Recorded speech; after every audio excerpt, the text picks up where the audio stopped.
Hello everyone.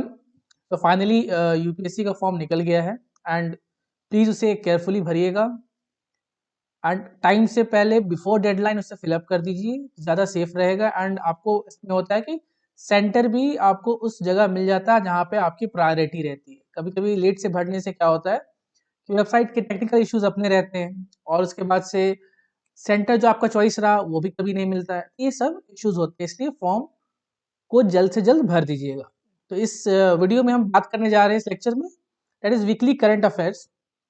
MCQ है UPSC के लिए। ये 31 जनवरी से 7 फरवरी तक के लिए है। 7 फरवरी के तक के हैं जो इंपॉर्टेंट एमसीक्यूज हैं, उसे डिस्कस करते हैं। चलिए स्टार्ट करते हैं, देखते हैं। Consider the following statements with respect to federated digital identities seen in the news recently। तो पहला ऑप्शन क्या है? It will help citizen to keep one unique digital ID after interlinking various other digital IDs. It will provide storage of only central identities. Which of the following is are correct? कौन सा correct है? One only, two only, both one and two, neither one not two.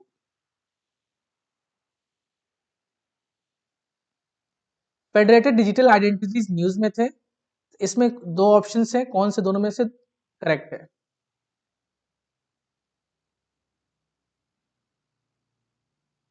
So the correct option answer is one only. देखिए ये recently federated digital identities news में थे। इसका basic concept यही है कि सेंट्रल एंड स्टेट के जो भी आपके आइडेंटिटीज रहती है, जैसे हो गया आधार कार्ड या फिर पैन कार्ड, इतने सारे हमारे पास कार्ड है, ड्राइविंग लाइसेंस है, सबकी अलग अलग आइडेंटिटीज है। तो इससे क्या यूजफुल होगा कि सबको एक जगह एक डिजिटल आईडी बना दी जाएगी।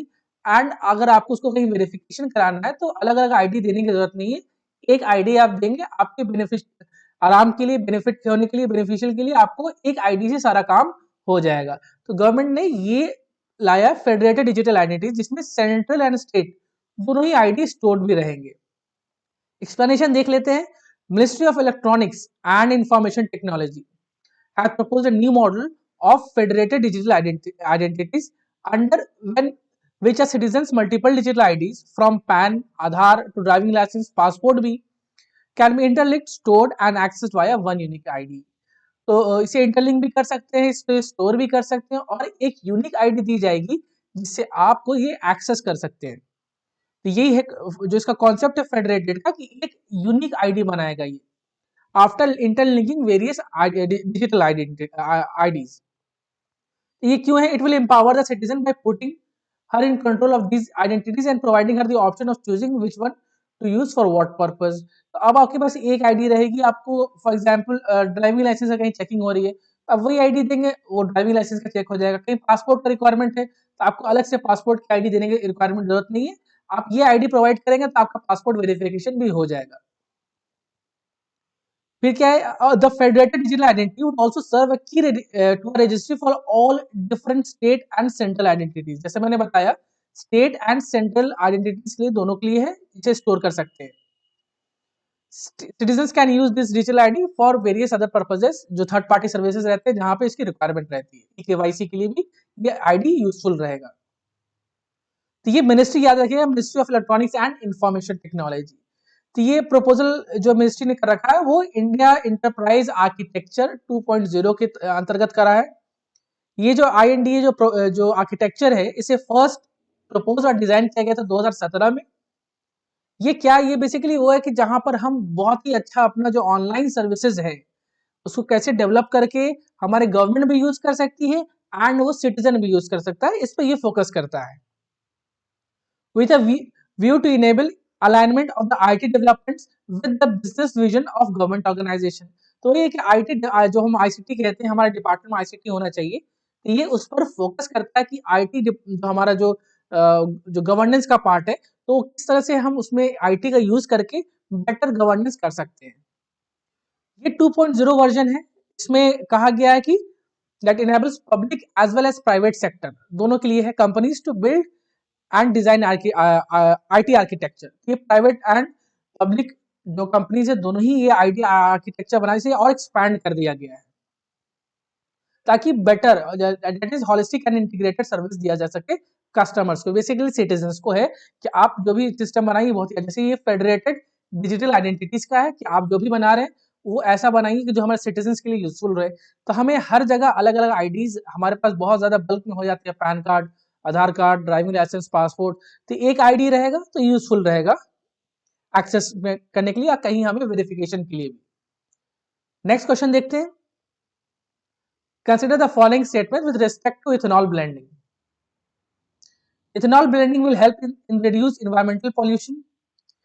It is produced from plants. It will help the country to reduce the import of crude oil.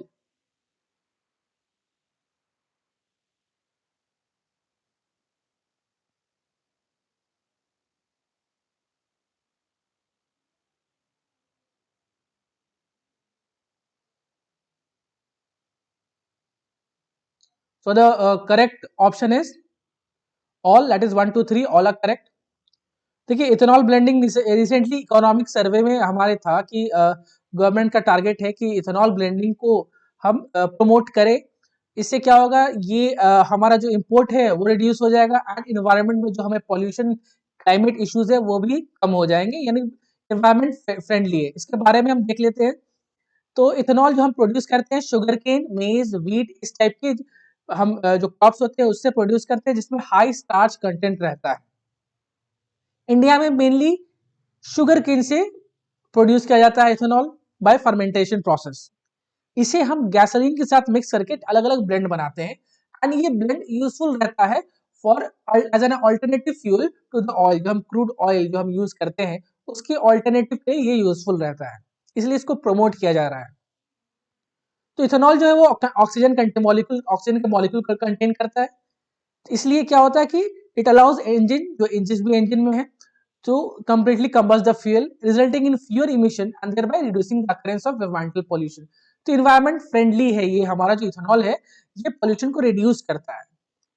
ये प्लांट से प्रोड्यूस किया जाता है, ऑब्वियस सी बात है, इस तरह के क्रॉप से आ रहा है हमारे पास, जो इसके पास सन से पावर आता है, और ये रिन्यूएबल फ्यूल भी इसे हम मानते हैं। It is also considered as renewable fuel.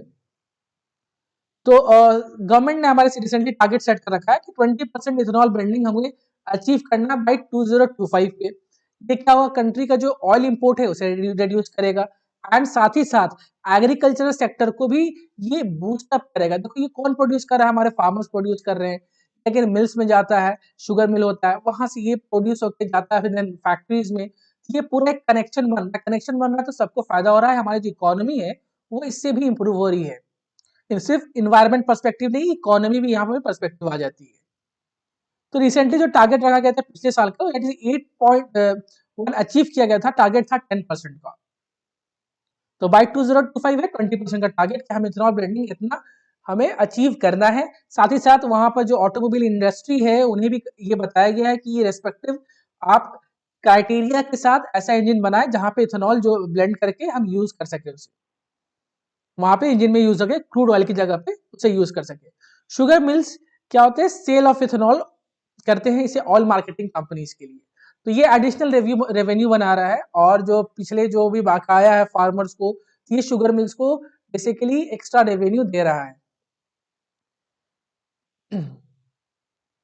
With the aim of managing surplus output of sugar and enhancing liquidity of milk, the center has taken various steps, including incentivizing sugar mills to divert excess sugarcane or sugar to ethanol production, providing financial assistance for transport to mills to facilitate export of sugar। तो basically वो कर रहा है कि government चाह रही है कि आपके पास जो सरप्लस जो शुगर केन हो जाता है या शुगर है उसको आप इथेनॉल प्रोड्यूस करने पे आप ध्यान दें, एंड देन उसको प्रोड्यूस करके क्या होगा, हमारे जो इकोनॉमी है उसके लिए फायदा होगा, साथ साथ जो शुगर मिल्स है उनको भी इससे लाभ होगा, फायदा होगा। और ये कहीं ना कहीं कह रहे हैं कि सरकार इसके लिए इंसेंटिव्स भी प्रोवाइड कर रही है कि आप अपना जो प्रोडक्शन है, सरप्लस प्रोडक्शन मूव करें शुगर इथेनॉल प्रोड्यूस करने की तरफ। देखिए India is the largest consumer and second largest producer of sugars in the world. तो वर्ल्ड में सेकंड लार्जेस्ट प्रोड्यूसर भी है और लार्जेस्ट कंज्यूमर भी है शुगर का, इसलिए शुगर की बीमारियां ज्यादा हो रही हैं। नेक्स्ट क्वेश्चन देखते हैं। Consider the following statement. Central bank digital currency will have a lesser value than the fiat currency. Martial marital rape is defined as non-consensual sex done by husband with his wife. तो recently ये central bank digital currency जो बात किया गया budget में उससे related है and ये अभी न्यूज में भी चल रहा है, मैरिटल रेप बहुत ज्यादा न्यूज में है, ये उससे रिलेटेड है। कौन सा ऑप्शन करेक्ट है आपको सिलेक्ट करना है।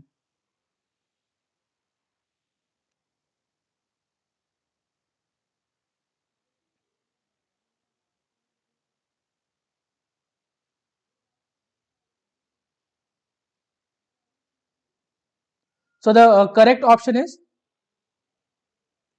To only, that is this statement is correct, ये रॉन्ग है। बजट में बात किया गया है, आपको पता है कि क्रिप्टो करेंसी का कितना यूज हो रहा है, तो उसी से रिलेटेड बजट में हमारे फाइनेंस मिनिस्टर ने कहा है कि RBI reserve bank of India will come a rupee digital currency, अपना देश का एक डिजिटल करेंसी होगा जिसका value will be same as fiat currency. Fiat currency किसे कहते हैं? फिएट करेंसी जो हमारा जो प्रिंटेड करेंसी होता है जिसमें हम यूज करते हैं एक्सचेंज करने के लिए, गुड्स सर्विसेज बाय करने के लिए, उसे कहते हैं फिएट करेंसी। जो हम करेंसी यूज कर रहे हैं अपने पास हमारे हाथ में इन द फॉर्म ऑफ नोट, जिसे हम कहते हैं नोट, तो इसका वैल्यू सेम रहेगा। ये डिजिटल करेंसी रहेगी in the form of crypto currency आ जाएगा, ताकि लोग जो है आजकल जो बिटकॉइंस में इन्वेस्ट कर रहे हैं, यहाँ वहाँ इन्वेस्ट कर रहे हैं, कि इसको जाके यहाँ ध्यान रखें कि ये बहुत बड़ा इशू है हमारे सिक्योरिटी पर्पज से भी, इंडिया को सोशल पर्पज से भी। तो बहुत सारे डिफरेंट एस्पेक्ट हो जाते हैं, मॉनेटरी पॉलिसी, फिस्कल पॉलिसी को नुकसान पहुंचाएगा। तो इसलिए कहा गया कि आरबीआई अपना एक डिजिटल करेंसी ला रही है जो कि इसको मॉनिटर कर सकेगी आरबीआई। देखते हैं एक्सप्लेनेशन। तो बजट 22-23 में कहा गया है 2023 में कि that RBI will launch central bank digital currency which will have same value as the fiat currency, और साथ ही साथ कहा गया है कि जो क्रिप्टो करेंसी में डील करते हैं तो उनका जो इनकम है वो टैक्स किया जाएगा 30% के साथ। उसे एसेट डिक्लेयर कर दिया गया, डिजिटल एसेट, एसेट डिक्लेयर करने के बाद से उस पर टैक्स लग रहा है 30% का। साथ ही साथ उसका टैक्स डिडक्शन एट सोर्स भी किया गया है 1%, अगर हम इसको ट्रांसफर कर रहे हैं, पेमेंट कर रहे हैं इस डिजिटल करेंसी से। तो अब ये तो डिजिटल करेंसी का है कि इसका वैल्यू सेम रहेगा। इससे क्या होगा, आरबीआई कंट्रोल कर सकेगी एक ही पॉलिसी के साथ डिजिटल को भी, और जो हमारी जो नोट है, जो करेंसी जो ऑलरेडी है, उसको भी एक पॉलिसी के साथ कंट्रोल कर सकेगी। क्योंकि क्रिप्टो करेंसी को कंट्रोल करना एक बहुत बड़ा चैलेंज है हमारे गवर्नमेंट के साथ, क्योंकि वो बाहर माइन होते हैं, बाहर से आते हैं, उनका वैल्यू डिसाइड नहीं होता है।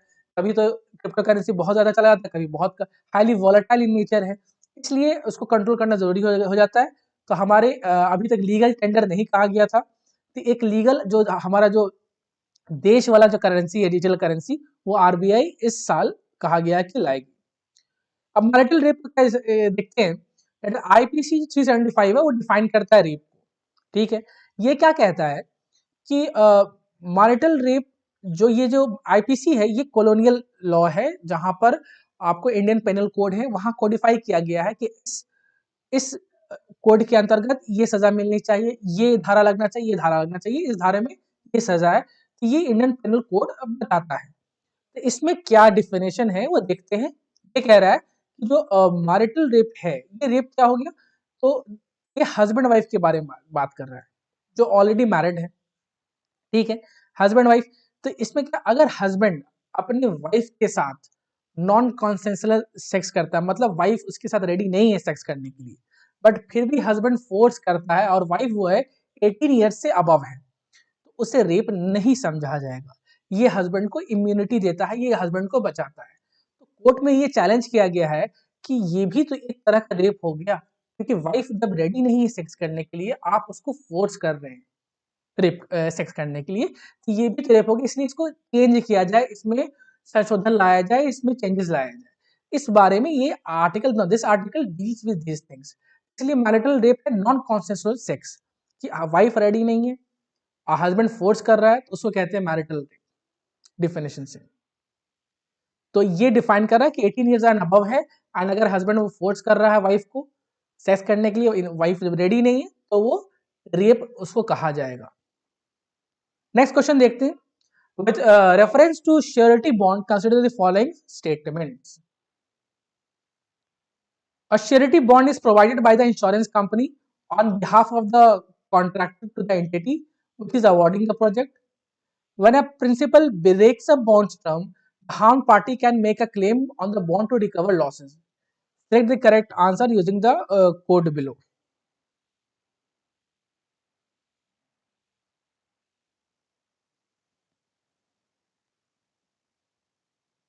One only, two only, both one and two, neither one nor two.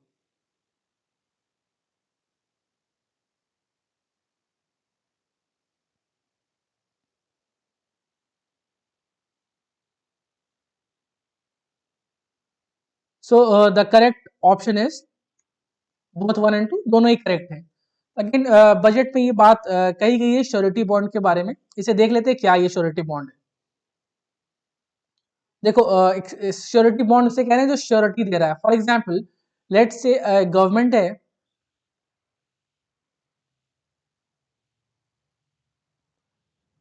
And government को एक प्रोजेक्ट बनाना है. यहाँ कॉन्ट्रैक्टर है,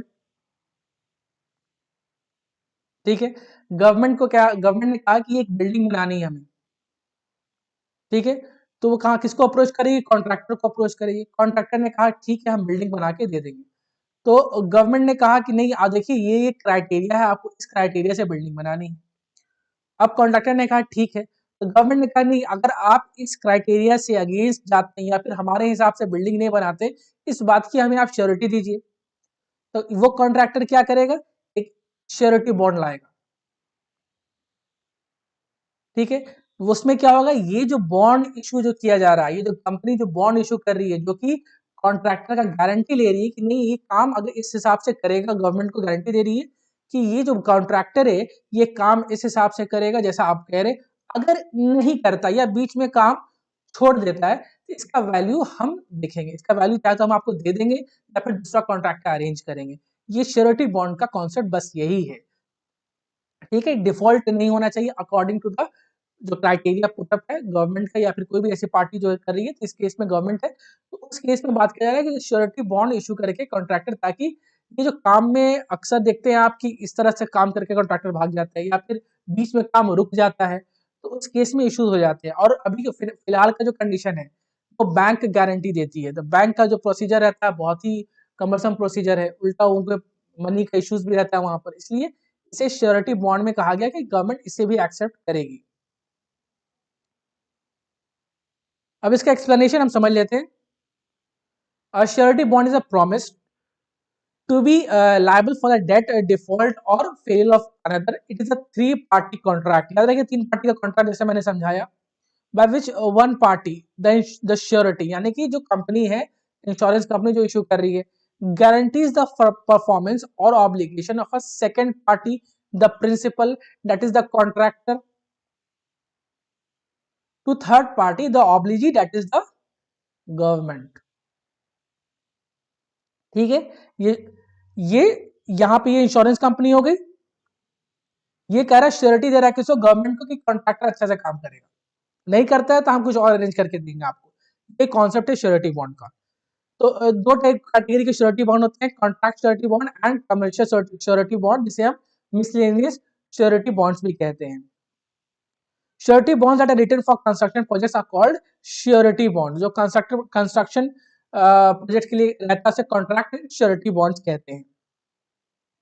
ये कॉन्सेप्ट वही है जो मैंने समझाया आपको कि if the contractor defaults, the surety company is obligated to find another contractor to complete the contract or compensate the project owner for the financial loss incurred.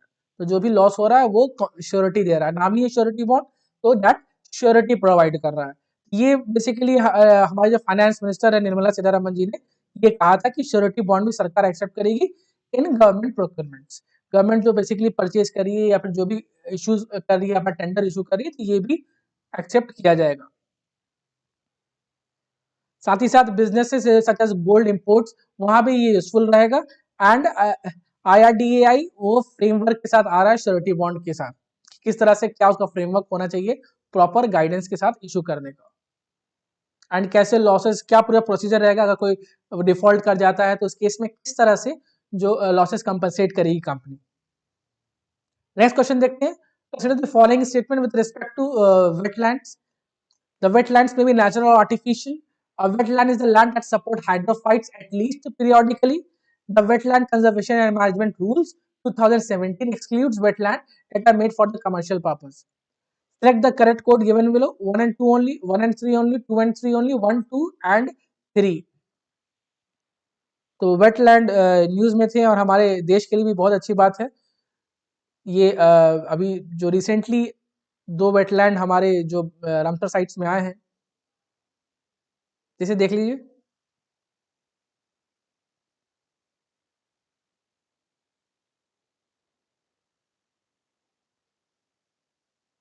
So the correct option is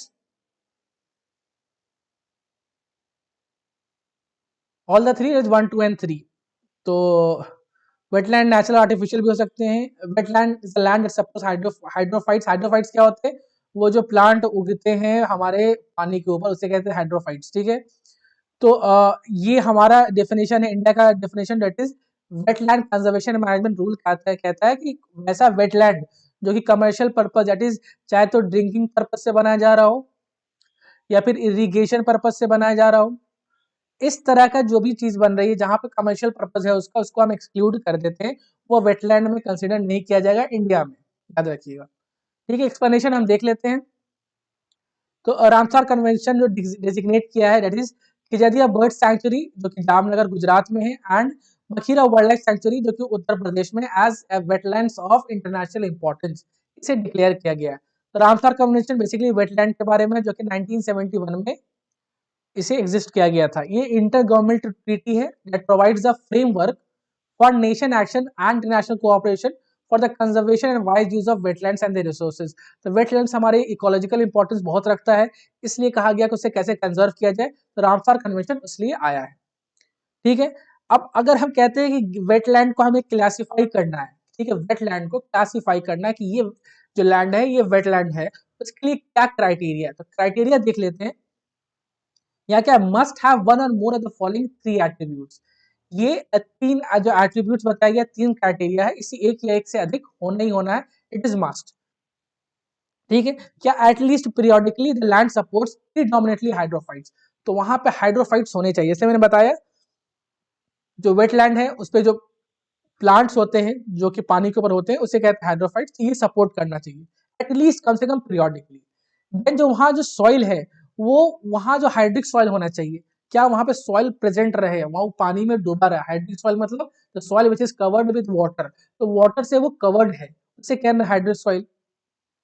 फिर अगर वहाँ soil नहीं है, कुछ और at least वो जो area है वो वाटर से कवर्ड होना चाहिए। वो वेटलैंड उसे ही कहते हैं जहाँ पे वो शैलो एरिया है, वहां पर जहाँ पे पानी है, वहां पर वो एरिया भीगा रहता है, पानी वहां प्रेजेंट रहता है, उसे कह रहे हैं हम वेटलैंड। ठीक है, by shallow water at some time during the growing season of each year, हर साल जो है जहाँ पे एटलीस्ट कम से कम सम टाइम हो, हमेशा हो तो ठीक है, एटलीस्ट सम टाइम तो होना ही चाहिए। ये क्राइटेरिया, 3 क्राइटेरिया कि हाइड्रोफाइट्स होने चाहिए, फिर वहां जो सॉइल है वो हाइड्रिक सॉइल होना चाहिए, एंड अगर सॉइल नहीं है तो वो जो एरिया है वहां पे वाटर रहना चाहिए at least some time during the growing season of each year. तो ये क्राइटेरिया है वेटलैंड को बताने का कि ये जो एरिया वेटलैंड होगा।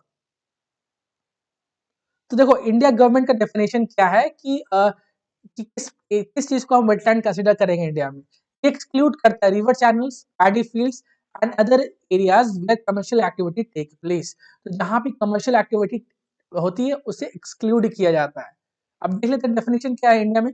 The wetlands conservation and management rules 2017 notified by the Union Ministry of Environment, Forest and Climate Change defined wetlands as an area of marsh, fen, peatland or water, whether natural or artificial।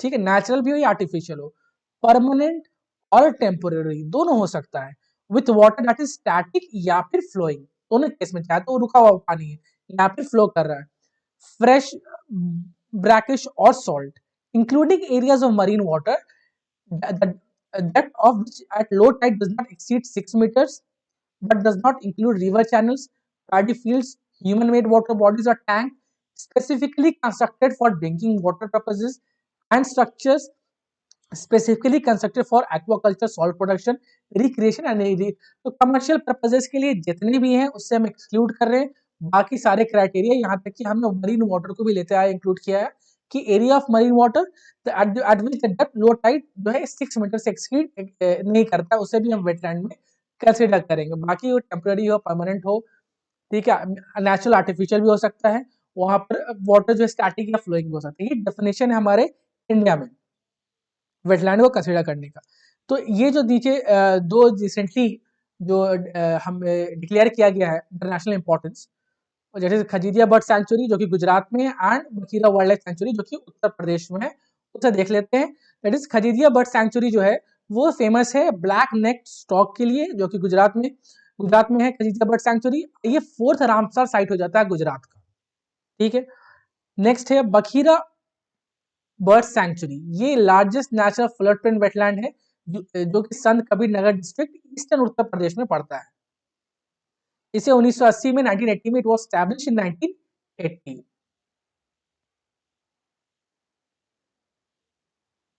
तो ये important lake हो जाता है eastern UP का, जो कि provide करता है wintering and staging ground for a number of migratory waterfalls and breeding ground for resident birds. The sanctuary is named after the village Bakhira located adjacent to the lake with as many as 108 villages surrounding the lake within the 5 kilometre radius. तो उसके नाम पे रखा गया इसका नाम। तो देखो देखिए क्या होता है, इसे हम इंटरनेशनल इंपॉर्टेंस के लिए बता गए हैं। तो हम किसी भी साइट को कहते हैं कि this site will be of international importance, या फिर रामसर साइट बता दिए। उससे होता क्या है, उससे ये ऐसा तो नहीं है कि फंड बहुत ज्यादा आ जा रहा है, गवर्नमेंट बस फंड, वो इंटरनेशनल बॉडी फंड दे रही है कि आप इसको फंड यूज कीजिए, नहीं ऐसा नहीं है। सरकार के पास कोई फंड नहीं आने वाला है। क्या होगा कि वो जो वेटलैंड है उसे जब हम कह दिए कि वो इंटरनेशनल रामसर साइट है, वो इंटरनेशनल इंपॉर्टेंस का, तो क्या होता है कि उसका जो एक एक्रेडिशन मिल जाता है, एक उसको सर्टिफिकेट मिल जाता है कि ये एरिया है वेटलैंड का इंटरनेशनल इंपॉर्टेंस। आपको ये स्टैंडर्ड मेंटेन करना, जो गाइडलाइंस प्रोवाइड किया जाता है, अदरवाइज ये हटाया भी जा सकता है इंटरनेशनल इंपॉर्टेंस से। बस इतना ही होता है कि उसे एक्रेडिट किया जाए, उसे एक सर्टिफिकेशन दिया जाए उस एरिया, उस वेटलैंड को, कि this wetland is a Ramsar site of international importance. उसमें कोई फंडिंग, कोई ऐसा कुछ सरकार को, गवर्नमेंट को बाहर से कुछ ऐसा पैसा नहीं आ रहा है कि आप इसको मेंटेन रखिए, गवर्नमेंट खुद मेंटेन करती है उसको as per the criteria defined. तो ये हो रहा है। नेक्स्ट क्वेश्चन देखते हैं। Consider the following statement with respect to PM गति शक्ति स्कीम। पीएम गति शक्ति स्कीम से है, इसे देख लीजिए। It will incorporate the infrastructure schemes of various ministries and state governments. Different corridors are not included in the scheme. Select the correct answer using the code given below. One only, two only, both one and two, neither one nor two. So which of these are correct? There are two statements. दो statement है, दोनों में से कौन सा correct है?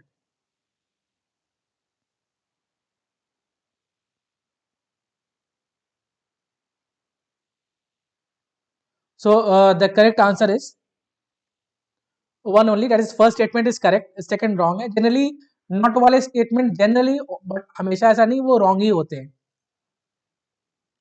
तो ये जो स्कीम है, इसे हमारे प्रधानमंत्री ने कहा कि हम ये लॉन्च करेंगे, गति शक्ति स्कीम। देखो इट इज, ये जो नाम से ही हम देख सकते हैं, we can see it from the name itself, Gati को शक्ति देना, यानी कि जो हमारा जो गति सिस्टम है, जो हमारा मूवमेंट सिस्टम है, चाहे वो लोगों से रिलेटेड हो, पीपल हो, चाहे वो गुड्स हो, चाहे कोई भी स्टेक का आइटम हो, हमारा इंफ्रास्ट्रक्चर किस तरह से इंप्रूव हो सकता है, किस तरह से उसमें स्पीड अप आ सकता है, डेवलपमेंट प्रोजेक्ट्स में किस तरह से स्पीड अप आ सकता है, ये स्कीम उसी से रिलेटेड है। इसका एक्सप्लेनेशन हम देख लेते हैं।